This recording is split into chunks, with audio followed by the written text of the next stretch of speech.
Morning, everybody. There's a lot going on out there, so let's get to it.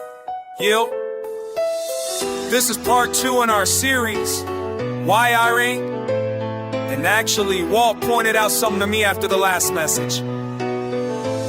He said, Craig, you started with Clinton. He said we can go back to Jimmy Carter with the hostage crisis. Carter had to deal with Iran, Reagan had to deal with Ford.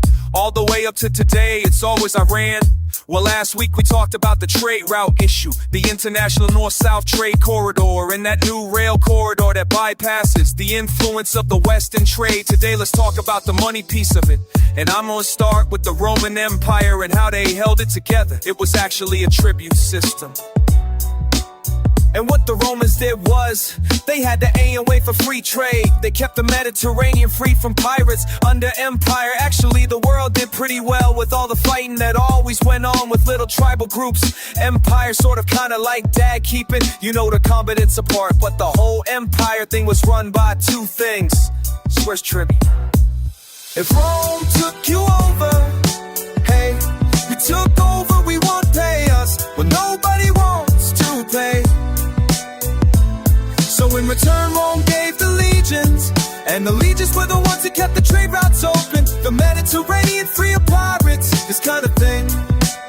So it was this merger of military and money. Well, when the legions began to fail, so did tribute. And when tribute wasn't coming back to Rome without money, things have a tendency to fall apart. So what does that have to do with today? We're gonna talk about the dollar, and Walt's talked about this, that the dollar is the world's reserve currency. Quick history, and many of you know this, so bear with me, but the dollar used to be backed by gold after World War II. Richard Nixon took us off the gold standard in 1971 because he had to. We were spending too much money. We didn't have enough gold. Anyway, something needed to back the dollar. That's when Henry Kissinger, this is where he made his reputation, went to Saudi Arabia, and he met with the king and he said, look, gold isn't backing the dollar anymore, but we want you to trade oil and dollars only. Don't accept British pounds or German marks or Japanese yen, just dollars. If you will do that, we will defend the kingdom. Our army, our navy, our air force, we're really good at this stuff. We'll keep the sea lanes open so that you can move your product easily without having to have warships go along with it. We will keep the land. We will maintain peace in the Middle East. And years after Kissinger cut this deal, we found out wasn't up to this deal. We found out there was another part too.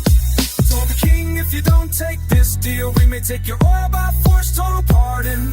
Well, King said we don't care how we get married, get paid. We will do the petro-dollar deal, petrol for petroleum dollar. Anyway, the French went crazy. De Gaulle said, this is America's exorbitant preview.